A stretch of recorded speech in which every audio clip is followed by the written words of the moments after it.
Selamat bertemu kembali di channel video saya. Pokok pembahasan kita pada kesempatan ini adalah Pilkada serentak, pandemi corona, dan sikap yang harus ditunjukkan oleh para calon kepala daerah. Seperti yang kita ketahui, tahapan pemilihan kepala daerah untuk kabupaten dan kota sudah dilakukan, yaitu pencatatan dan pemutakhiran data. Dan ini melibatkan 270 kabupaten dan kota. Dan kita juga sudah menyaksikan tahapan berikutnya, yaitu pendaftaran para calon kepala daerah ke KPUD. Sejauh ini kita perlu melakukan evaluasi. Apakah praktek-praktek proses ini bisa menjamin kesehatan masyarakat dan tidak justru mempercepat atau memperluas penyebaran virus corona di daerah. Kita saksikan bahwa di beberapa daerah pendaftaran para calon ini ke KPUD tidak dilakukan sesuai dengan protokol kesehatan yang telah dilakukan oleh pemerintah dan telah direkomendasikan oleh PBB di seluruh dunia. Para calon mengerahkan massa melalui kendaraan roda 2, kendaraan bermotor, dan bahkan truk untuk mengantarkan mereka ke kantor pendaftaran di KPUD. Di antara massa itu banyak sekali yang tidak memakai masker. Artinya tidak mempraktekkan protokol kesehatan, walaupun ada masker itu tidak digunakan dengan tepat. Nah, ini sangat berbahaya.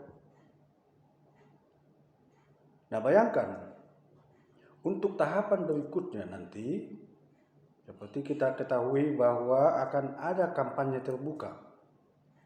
Bukan kampanye melalui dalam jaringan atau daring, tapi dilakukan secara terbuka. Ini akan sangat berbahaya. Nah, yang penting kita lihat di sini adalah praktek-praktek pengumpulan massa seperti ini itu sangat berpotensi untuk mempercepat dan memperluas penyebaran COVID corona. Dan kemungkinan besar ini ada peranannya dalam penambahan kasus positif corona per hari di daerah di mana akan dilakukan pilkada. Itu sangat mungkin. Nah, Anda lihat bahwa pertambahan positif corona secara nasional dan secara lokal atau kabupaten kota atau provinsi terus mengalami kenaikan secara signifikan. Ya. Kenaikan angka positif di Indonesia telah menyentuh angka mendekati 4.000 kasus baru per hari. Itu angka pertambahan. Dan angka kematian juga terus mengalami pertambahan. Sekarang ini sudah hampir 9.000. Dengan jumlah kasus keseluruhan sudah mencapai 211.000 kasus. Ya, dibanding dengan kasus dunia yang sudah mencapai 28,6 juta. Nah, ini kan kenaikan-kenaikan yang signifikan yang berlangsung dalam konteks deret ukur, bukan deret hitung. Jadi kelipatannya sangat tinggi. Nah, kalau tetap pola seperti ini dilakukan sampai berlangsungnya pemilihan kepala daerah pada tanggal 9 Desember, kita tidak tahu apa yang akan terjadi. Ya, kenaikan kasus baru per hari aja ya bisa sampai 100, 200 bahkan ribuan. Ini kan masuk perhitungan hari. Apalagi kalau perhitungan minggu dan bulan. Kita nggak tahu apa yang akan terjadi pada tanggal 9 Desember saat pemungutan suara dan penghitungan suara. Nah ini,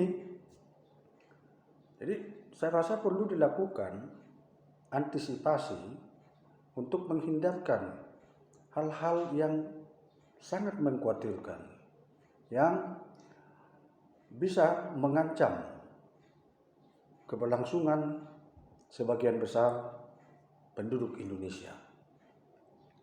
Jadi, mari kita berpikir tentang itu. Nah, yang menjadi masalah adalah seharusnya kepala daerah itu justru berada di depan untuk memberikan contoh kepada masyarakat, yaitu mematuhi peraturan pemerintah yang sudah begitu banyak tentang bagaimana kita mengutamakan kesehatan sehingga tidak terpapar virus corona. Semestinya para calon kepala daerah ini menunjukkan sikap seperti itu. Dan kalau seperti ini, calon-calon kepala daerah ini bukan mementingkan masyarakat, tetapi mementingkan hasrat politiknya sendiri. Ya. Seharusnya kan para calon kepala daerah itu nggak usah mengerahkan massa. Cukup calon dan beberapa pendampingnya dan beberapa pengurus partai politik yang mengusungnya. Cukup itu aja, nggak usah bawa masyarakat. Nah ini menunjukkan sasaran politik yang harus dicapainya tanpa menghiraukan apa dampaknya terhadap masyarakat. Ya, jadi nggak betul bahwa dia mencalonkan diri kepada masyarakat menjadi calon kepala daerah adalah untuk kepentingan rakyatnya atau orang banyak. Dia betul, dia mementingkan dirinya sendiri. Ya, kalau seandainya dia betul-betul mencalonkan diri untuk membangun daerah itu, membangun penduduknya, membangun masyarakatnya, dia tidak justru harus membawa masyarakat itu ke suatu kondisi yang sangat menakutkan pada saat pandemi corona ini semakin mengganas. Nah ini sekali lagi sangat paradoks dengan apa yang dikatakannya membangun daerah. Nah, dan perlu saya rasa dilakukan suatu model yang baru untuk mengantisipasi kejadian yang akan terjadi dalam beberapa minggu, beberapa bulan sebelum 9 Desember nanti. Di beberapa negara misalnya yang akan melangsungkan pemilu pada saat pandemi corona ini telah merancang model tertentu, model khusus. Ada yang merancang bahwa pemungutan suara dilakukan melalui kantor pos. Ada satu sistem bagaimana masyarakat pemilih yang rentan, yang berusia 60 tahun ke atas bisa memilih dengan aman. Bagaimana perhitungan suara dilakukan melalui perangkat-perangkat digital yang ada. Jadi kita juga harus mempunyai model seperti itu. Jangan hanya mengatakan mematuhi protokol kesehatan. Protokol kesehatan ini sangat abstrak. Karena nggak bisa ditegakkan, tidak bisa dipantau secara ketat. Dan tidak ada kesadaran kolektif masyarakat untuk mempraktekkan itu. Jadi itu sangat abstrak. Harus ada semacam konsep yang konkret, ya, seperti yang dilakukan negara-negara lain, sehingga penyebaran virus corona tidak akan bertambah. Nah ini. Yang kemudian, saya ingin memesan kepada para calon kepala daerah supaya nanti pada saat dilakukannya kampanye terbuka itu, selain tidak mengumpulkan massa begitu banyak, tetapi juga harus memilih isu-isu atau materi-materi yang akan disampaikan dalam kampanye politik. Kampanye politik itu adalah isu yang Anda tawarkan untuk memberikan solusi terhadap kesulitan, kekhawatiran, ketakutan, dan stres yang dihadapi masyarakat pada saat pandemi corona ini. Ke sana dulu. Ya. Misalnya, bagaimana Anda bisa memberikan solusi kepada masyarakat ketika mereka berada dalam ancaman. Semestinya itu yang Anda tekankan dalam kampanye nanti. Contoh, bagaimana Anda memberikan konsep yang konkret pada saat pertumbuhan ekonomi dunia termasuk Indonesia minus pada saat ini. Bagaimana Anda menggerakkan ekonomi masyarakat pada saat kondisi seperti ini? Bagaimana Anda menggerakkan atau memberikan solusi kepada masyarakat yang di PHK, dirumahkan, ya, akibat pandemi corona ini? Apa yang Anda harus tawarkan? Apa yang Anda lakukan? Kemudian, bagaimana Anda memberikan solusi terhadap kapasitas rumah sakit yang sudah semakin tidak bisa dijamin? Karena di banyak daerah sudah banyak yang over kapasitas. Bagaimana Anda mengantisipasi itu apabila itu terjadi di daerah Anda? Dan apa yang Anda akan lakukan? Bagaimana Anda bersikap konkret kepada ratusan dokter yang sudah meninggal dan ratusan para medis lainnya yang sudah meninggal? Bagaimana Anda bersikap terhadap itu? Terhadap keluarganya, ya, dan terhadap lingkungannya. Ini yang penting dijawab dulu, berikan jawaban. Ya. Dan bagaimana Anda menawarkan konsep-konsep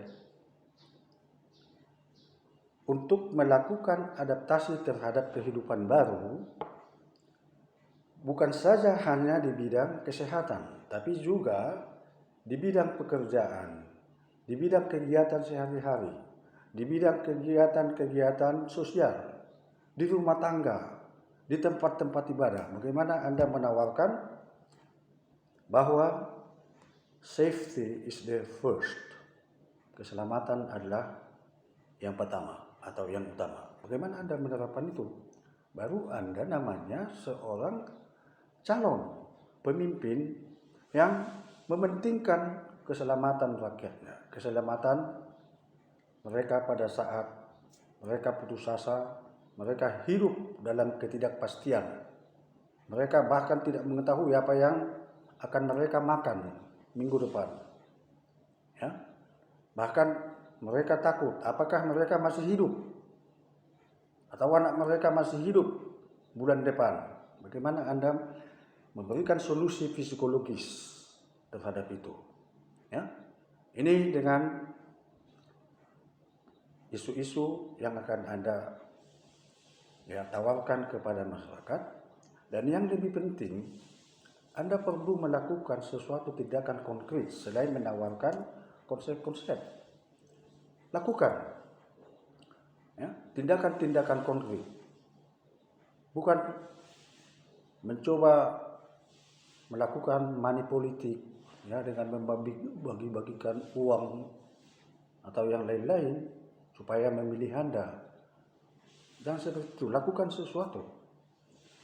Silakan ajak partai-partai pendukung Anda untuk melakukan segala sesuatu yang langsung menyentuh kehidupan masyarakat pada saat mereka menghadapi kesulitan yang begitu besar. Mungkin kesulitan yang lebih besar dari kesulitan pada saat perang. Nah, ini perlu Anda tawarkan memang pembangunan memakmurkan rakyat seperti pada saat kondisi normal. Perlu membangun infrastruktur untuk kepentingan publik, mensejahterakan masyarakat dan sebagainya perlu. Tetapi itu tidak lebih penting daripada bagaimana mereka bisa bertahan dalam kondisi seperti ini. Ini yang penting. Kalau soal janji-janji pembangunan memakmurkan rakyat, mensejahterakan rakyat, ini sudah klasik dan ini dilakukan setiap saat. Ya, pendapatan masyarakat akan naik segini, ekonomi masyarakat, ekonomi lemah akan bergairah, infrastruktur akan dibangun, partisipasi masyarakat dalam pembangunan, akhlak pembangunan, moral dan sebagainya akan digalang secara maksimal. Nah, ini Anda katakan pada saat kampanye. Tetapi ketika Anda terpilih, apa yang terjadi di daerah itu tidak ada perubahan sama sekali, nggak ada. Sama seperti sebelum Anda menjadi kepala daerah. Ya, ada lagi bukti yang lain. Ketika kepala daerah yang terpilih yang sudah memberikan janji-janji angin surga, ya, terpaksa menghuni penjara dan dinonaktifkan. Situasi kan juga sama seperti itu, nggak ada perubahan, sama aja. Jadi artinya, adapun kepala daerah ini ataupun tidak ada kepala daerah ini, ya, daerah itu tetap sama seperti itu, nggak ada perubahan kemajuan. Jadi artinya, janji-janji pembangunan yang masih abstrak itu dikesampingkan dulu, berikan jawaban yang segera kepada masyarakat yang berada dalam kesulitan ini. Itu dulu. Ya. Sekarang begini, ketika Anda bisa memberikan solusi kepada masyarakat yang dalam kondisi yang sangat memprihatinkan, Anda akan menjadi pujaan. Anda akan menjadi calon kepala daerah yang dibangga-banggakan masyarakat. Dan Anda akan terpilih. Nah, itu dulu. Jadi, kalau kita evaluasi apa yang terjadi selama ini, ya kepala daerah itu sebenarnya, calon kepala daerah itu sebenarnya tidak mementingkan rakyat itu. Itu hanya buah, ya, manis di bibir aja kan, lip service. Kenapa? Anda sudah tahu pandemi corona, tetapi kenapa Anda libatkan semua itu? Ya. Kalau Anda misalnya mendahulukan kepentingan masyarakat, Anda tidak melakukan itu.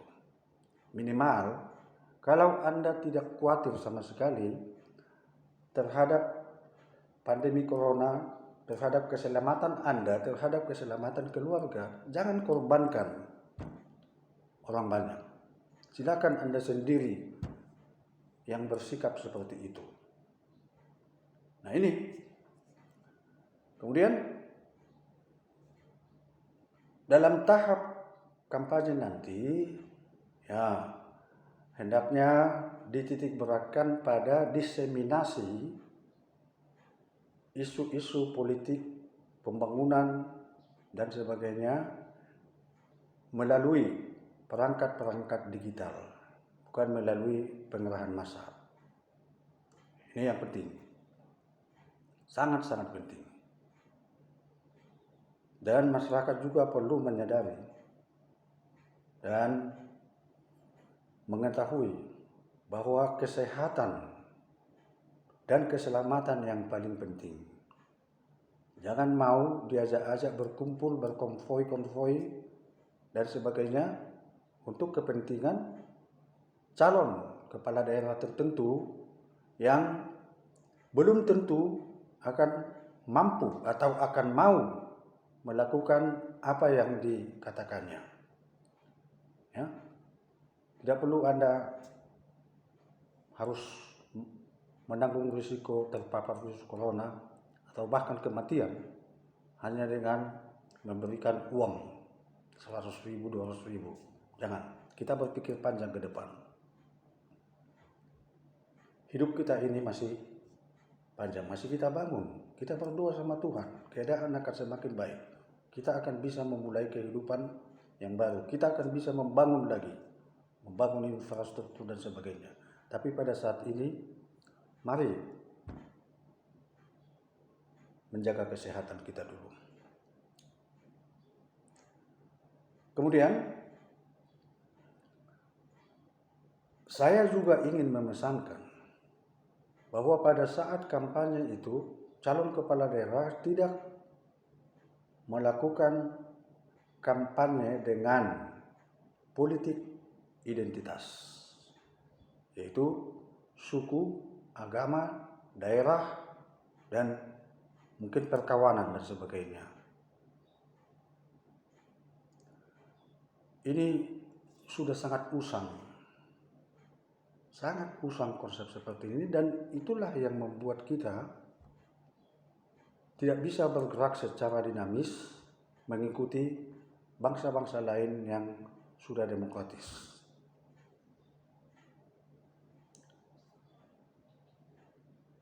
Politik identitas ini tidak mempunyai hubungan dengan pembangunan, tidak mempunyai hubungan dengan memakmurkan ekonomi masyarakat. Tidak ada hubungannya itu.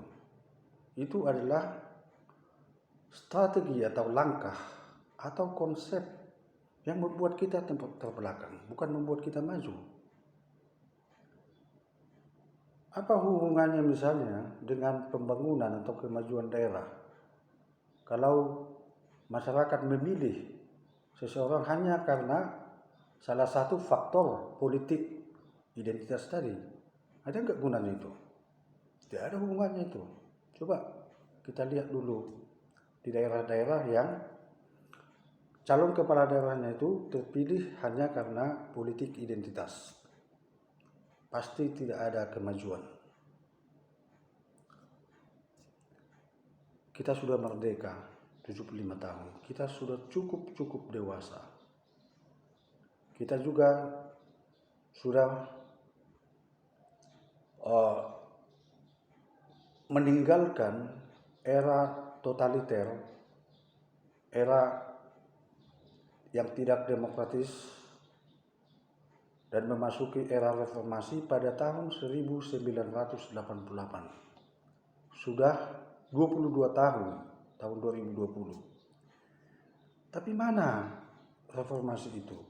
Kalau politik kita masih berbasis suku, agama, ras, di mana itu? Sia-sia semua perjuangan itu kalau kita masih tetap pada konsep yang justru merugikan kita sendiri, merugikan semua. Nah, ini baru kita tinggalkan. Ya. Di beberapa negara Eropa Timur, seperti misalnya Rumania, ketika rakyat menggulingkan Nicolae Ceausescu dan menggantungnya di depan publik, ya, karena totaliter dan sebagainya. Ya. Masa transisi itu hanya beberapa saat saja, beberapa tahun saja. Setelah itu mereka sudah mengalami kemajuan yang sangat pesat di bidang demokrasi dan sebagainya. Begitu juga banyak negara di Eropa Timur, ya, mengalami percepatan dari satu kondisi politik ke kondisi politik yang dinamis. Jadi mari kita tinggalkan itu kalau kita ingin maju. Nah, kalau kita mau keluar dari keterbelakangan kita.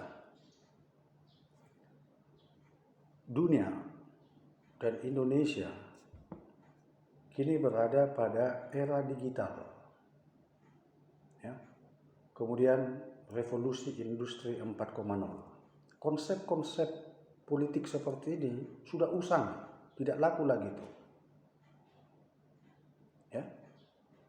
Semestinya kita membangun satu politik yang mendewasakan masyarakat tentang bagaimana pemimpin terpilih sehingga bisa menjadi player atau global player dalam era digital dan era revolusi industri. Bagaimana revolusi industri dan era digital ini bisa dimanfaatkan oleh rakyat untuk membangun dirinya, membangun keluarganya, membangun ekonominya, membangun pendidikannya. Ini yang harus dilakukan. Jangan rakyat itu tetap dipasung dengan politik-politik yang sudah sangat ketinggalan zaman. Ini. Kita tidak mau memilih pemimpin berbasis politik identitas. Tinggalkan itu. Ya. Bahkan kawan saya sendiri pun belum tentu saya pilih. Kalau saya anggap dia tidak mempunyai komitmen atau kapabilitas memajukan daerahnya. Ya, bahkan suami istri pun mempunyai pilihan yang berbeda tentang ini. Jadi jangan dibawa ke suatu konsep yang melakukan fragmentasi terhadap masyarakat. Tidak bisa itu. Kita satu tujuan untuk kemajuan bangsa, untuk kemajuan bersama. Nah, coba kita lihat misalnya sebagai contoh di negara demokratis seperti Amerika Serikat. Itu kan Presiden Barack Obama itu terpilih karena terbebas dari politik identitas. Kalau pemilihan di Amerika itu politik identitas, maka Obama pasti tidak akan terpilih. Karena dia kulit hitam. Kemudian orang tuanya, bapaknya adalah imigran dari Afrika. Kan nggak mungkin. Bahkan dia bisa mengalahkan orang yang sangat kuat, sangat berpengaruh, sangat cemerlang, Hillary Clinton. Ya. Itu Hillary Clinton. Hillary Clinton ini kan mantan menteri luar negeri. Ya kan? Suaminya juga mantan presiden. Tapi ini bisa dikalahkan oleh Obama. Kenapa?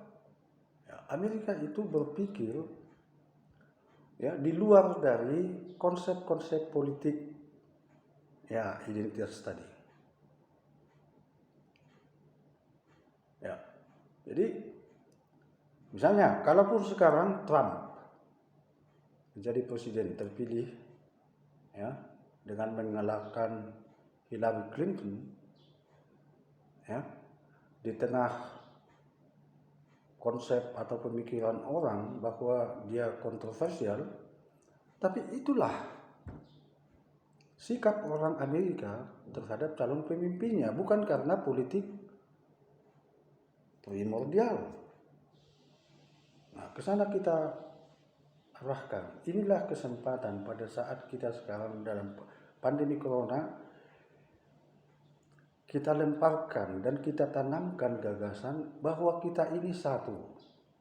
Kita harus meningkatkan soliditas bangsa di tengah keragaman suku, daerah, agama, dan bahasa.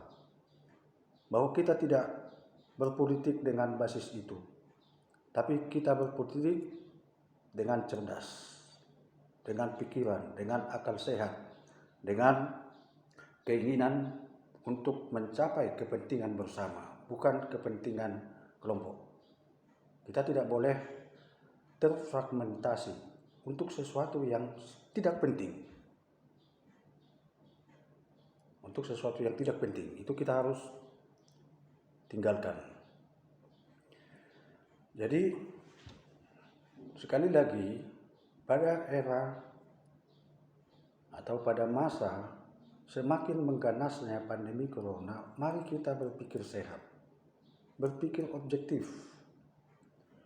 Mari kita memikirkan keselamatan diri kita, keselamatan keluarga kita, keselamatan kota kita, keselamatan bangsa kita, dan keselamatan umat manusia di seluruh dunia. Itu yang kita pentingkan. Nah, kita tentu tidak boleh mengabaikan bahwa kita sekarang berada dalam kondisi yang tidak menentu, yaitu pandemi corona yang kita namakan extraordinary case. Jadi kita jangan dulu merasa tidak peduli dan sebagainya. Lebih bagus kita membatasi diri, lebih bagus kita merasa tidak nyaman, ya.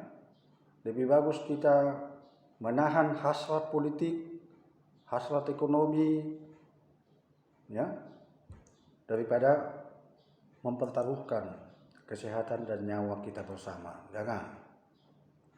Nah, kita perlu ketahui, masalah ini masih panjang ini. Masalah pandemi corona ini masih panjang. Ratusan vaksin atau calon vaksin telah memasuki tahap uji coba atau eksperimen, ya. Tahap pertama dia aman. Tahap kedua bisa dia dirasakan ada sesuatu efek yang tidak baik, ya, maka tidak diteruskan. Di tahap pertama, kedua bisa aman, tapi di tahap ketiga ada lagi kejanggalan, dampak-dampak yang dialami oleh donor penerima calon vaksin ini, sehingga tidak jadi dipasarkan atau diberikan kepada masyarakat.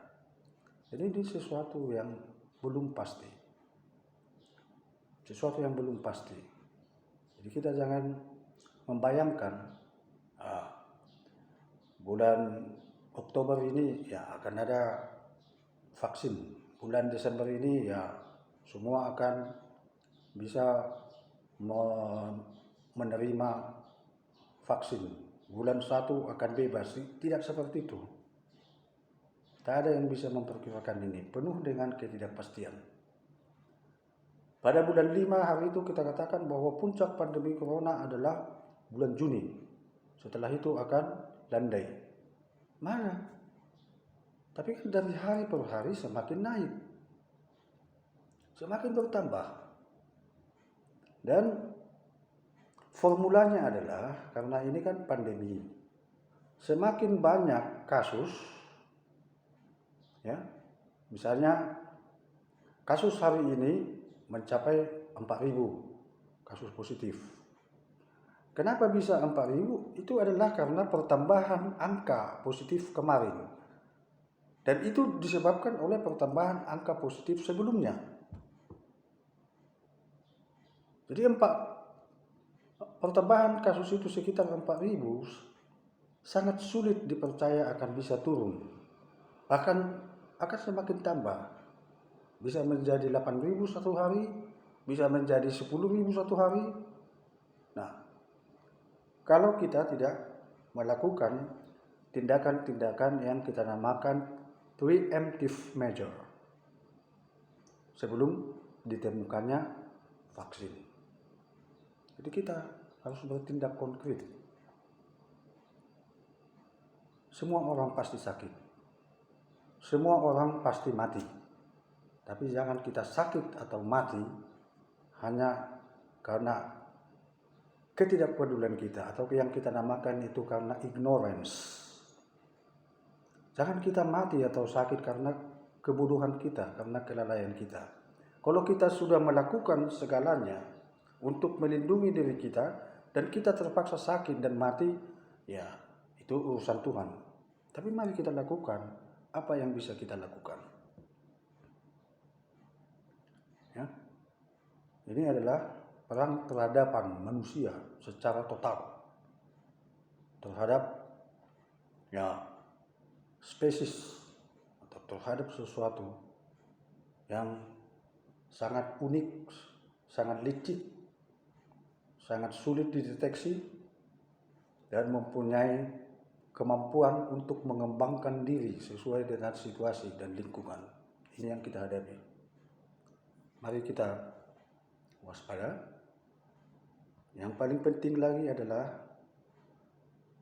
jangan proses pilkada ini kita biarkan mempercepat dan meningkatkan penyebaran virus corona. Tetapi ini justru harus bisa dilakukan oleh elemen-elemen bangsa, khususnya calon-calon kepala daerah dan parpol-parpol pendukungnya untuk melakukan sesuatu secara maksimal, sehingga minimal risiko terpapar virus corona dan risiko meninggal ini semakin minimal. Inilah suatu konsep dan perilaku yang harus kita lakukan yang berbasis kepada pikiran yang kritis, pikiran yang memikirkan bukan kepentingan sendiri tapi kepentingan orang banyak. Terima kasih kepada seluruh pemirsa yang saya cintai. Semoga pemaparan ini berguna bagi kita demi kelangsungan hidup kita bersama di daerah dan di Indonesia. Terima kasih.